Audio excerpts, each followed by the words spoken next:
राधे राधे दोस्तों। तो अपन लोग अष्टावक्र गीता के विषय में चर्चा कर रहे हैं, है ना। तो उसका 15th टॉपिक आज है, ठीक है। उस टॉपिक का नाम है जो भीतर है वही बाहर है।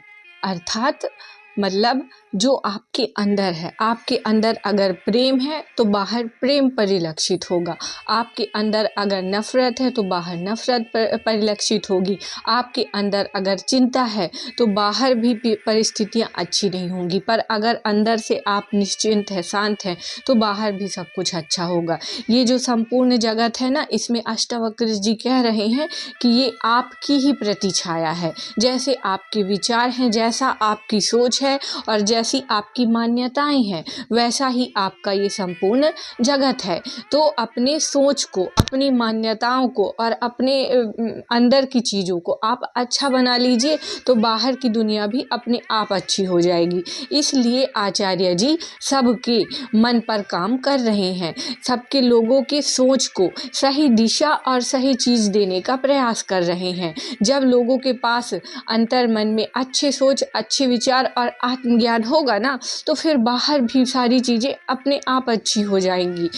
तो फिर इसलिए गीता में आता है राजयोग। राजयोग मतलब होता है स्वयं पर राज्य करना, ठीक है। जो व्यक्ति स्वयं पर राज्य करना सीख गया, मतलब जिसने खुद पर विजय प्राप्त कर ली, जिसने खुद की पूर्णता की अवस्था को प्राप्त कर लिया, जो खुद अच्छा हो गया, वो फिर पूरे जगत को अच्छा बनाने की सामर्थ्य रखता है ना। तो यही होता है आत्मज्ञान। और बहुत ब्यूटीफुल नॉलेज है आत्मज्ञान, जिसमें आपको आप से ही परिचित कराया जाता है ना। हम पैदा तो हो जाते हैं, बट स्वयं को जाने बिना ही हम मर भी जाते हैं।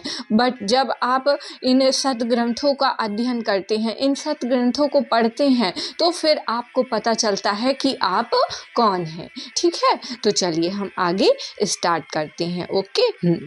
त्वया व्याप्तमिदं विश्वं त्वयि प्रोक्तं यथार्थतः शुद्ध बुद्ध स्वरूपस्तं मा गमः क्षुद्र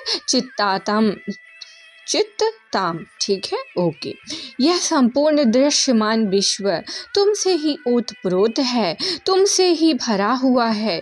तुम ही इस विश्व के मूल तत्व हो। तुम शुद्ध बुद्ध स्वरूप हो। क्षुद्र चित्त वाले मत बनो, क्षुद्र चित्त में गमन मत करो, उससे तादात्म्य संबंध मत रखो, ठीक है। आचार्य प्रशांत जी कहते हैं, छोटे कैसे हो सकते हो तुम? ये पूरा विश्व तुमसे ही तो उठता है। विशुद्ध वेदांत है, दूसरा कोई नहीं है यहाँ पर, मात्र तुम ही हो। यह बाहर तुम्हें प्रकृति का जितना प्रसार दिख रहा है, यह वास्तव में तुम्हारा अपना ही प्रक्षेपण है। अहम का, व्यक्तिगत अहंकार का प्रक्षेपण नहीं है। किसका प्रक्षेपण है? प्रकृति, अखिल संसार, पूरा विश्व ब्रह्मा की माया मात्र है। ब्रह्मा चूंकि पूर्णतः मुक्त है, इसलिए वो मुक्त है। स्वयं को भुलाने के लिए भी, अपने निर्गुण स्वरूप के होते हुए भी, सगुण हो जाने के लिए भी, एक होते हुए भी, अनंत हो जाने के लिए भी, एक होते हुए भी, अनेक विविध हो जाने के लिए भी। तो पूरी प्रकृति क्या है फिर? पूरी प्रकृति विशुद्ध आत्मा का विस्तार मात्र है। ऐसा क्यों कहा जा रहा है? यह जानने के लिए समझिए कि ऐसा किससे कहा जा रहा है, ठीक है। आध्यात्म में उपाय देता सर्वोपरि है। उपाय देता मतलब उपयोगिता। ओके। आप कहेंगे नहीं साहब, आध्यात्म में तो सत्यता सर्वोपरि होती है। सत्यता माने कि बात सच क्या है वो निकाल लो। नहीं, उपाय देता सर्वोपरि होती है। उपाय देता माने उपयोगिता। देखिए क्या सच है, उससे भी पहले मूल प्रश्न होता है कि किसके लिए सच है। तो किसी के लिए सच ढूंढना है, और कोई सच क्यों ढूंढेगा? वो सच इसलिए ढूंढेगा क्योंकि सच उसके लिए उपयोगी है। तो उपयोगिता के चलते यह बात कही जा रही है कि तुमसे बाहर कोई दूसरा नहीं है। बाहर तुम्हें जो कुछ भी दिखाई दे रहा है वह तुम मात्र हो।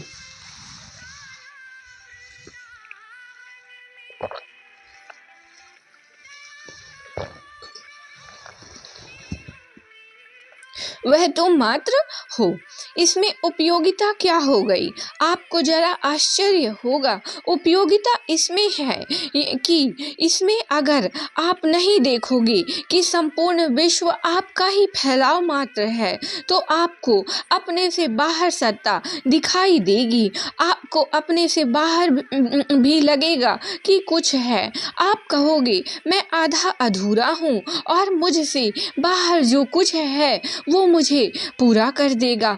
आप जीवन भर विषयों के पीछे कामना लेकर के दौड़ते रहोगे, और विषयों के पीछे कामना लेकर के दौड़ना ही दुख है। स्वयं को अपूर्ण मानना ही दुख है। इसलिए अद्वैत वेदांत आपको समझाता है, यह कहने का एक तरीका है अद्वैत वेदांत का, आप आत्मा हो। यह बात आपको समझाने के लिए है, यह कहने के लिए कि एक विधि है कि यह कहो कि यह संपूर्ण विश्व है, यह मुझसे ही तो उठा है, और इस पूरे विश्व में कूटस्थ मैं ही हूँ, सर्वोच्च मैं ही हूँ, इसके कण कण में ही मैं ही हूँ। यह पूरा विश्व मुझसे ही ओतप्रोत है, ताकि कोई दूजा ना दिखाई दे, कोई परायापन ना लगे। जब परायापन नहीं लगेगा, कोई दूजा नहीं लगेगा, तो कामना नहीं रहेगी। जब कामना नहीं रहेगी तो दुख नहीं रहेगा। ये उपाय देता है, उपयोगिता है। देखिए, हमारी जो प्रकृति है ना, वो हमें आध्यात्मिक गुणों को बहुत सुंदर तरीके से सिखाती है। पता कैसे? देखिए, जैसे कमल होता है, वो कीचड़ में होता है, बट कीचड़ से अस्पर्शित रहता है, उस पर कीचड़ की छाप नहीं रहती है, वो उसमें रहते हुए भी उससे ऊपर उठा हुआ होता है। यही होता है आत्मा, और यही होता है अहम। हमारा जो शरीर है वो तो माया में रहेगा ही, माया की जो गतिविधियां हैं वो तो हमारा शरीर करेगा ही, उसमें वृत्तियां भी रहेंगी, विकार भी रहेगा, सब कुछ रहेगा। बट अपन को उससे थोड़ा ऊपर उठ के साक्षी भाव हो करके अपने जीवन को जीना है। तो ये हो गया कमल का, ठीक है। और जैसे वृक्ष होता है, तो वृक्ष में जब ज़्यादा फल लग जाते हैं तो वो वृक्ष क्या होता है? झुक जाता है। ये भी हमको आध्यात्म सिखाता है वृक्ष के माध्यम से, कि जब इंसान बड़ा हो जाता है तो वो झुक जाता है। और नदियाँ क्या सिखाती हैं? नदियाँ जैसे बह रही हैं, ठीक है, और मान लो कोई पत्थर आया सामने, तो वो पत्थर से लड़ने झगड़ने नहीं लग जाती है, अपनी ऊर्जा खर्च नहीं करती है, वो रास्ता बदल करके फिर से बहना स्टार्ट कर देती है। मतलब अपनी गति को निरंतर जारी रखती है, रुकती नहीं है। कबीरदास जी कहते हैं ना कि बहता जल निर्मल बंधे सुगंधा होए, और बहता जल निर्मल, एक्चुअली ज़्यादा अच्छे से याद नहीं है हमको, ठीक है। तो वही मतलब, इसका मतलब यही है कि जो पानी रुक जाता है वो गंदा हो जाता है, और जो बहता रहता है वो स्वच्छ रहता है। इसलिए जो संत जन होते हैं वो हमेशा गतिमान रहते हैं, ठीक है। तो ये होता है। और सूरज जैसे रोशनी दे रहा है तो वो बिना भेदभाव किए सबको एक बराबर प्रकाश दे रहा है, भेद नहीं करता है, इसलिए हमको भी भेद नहीं करना चाहिए। और प्रकृति की हर चीज़ें हमको बहुत अच्छी अच्छी शिक्षा देती है, बस एक खुली दृष्टि हो देखने की, तो प्रकृति से ही बहुत सारा ज्ञान पैदा हो जाता है ना। चलिए आगे चलते हैं। हाँ, तो ये उपाय देता है, उपयोगिता है, ठीक है।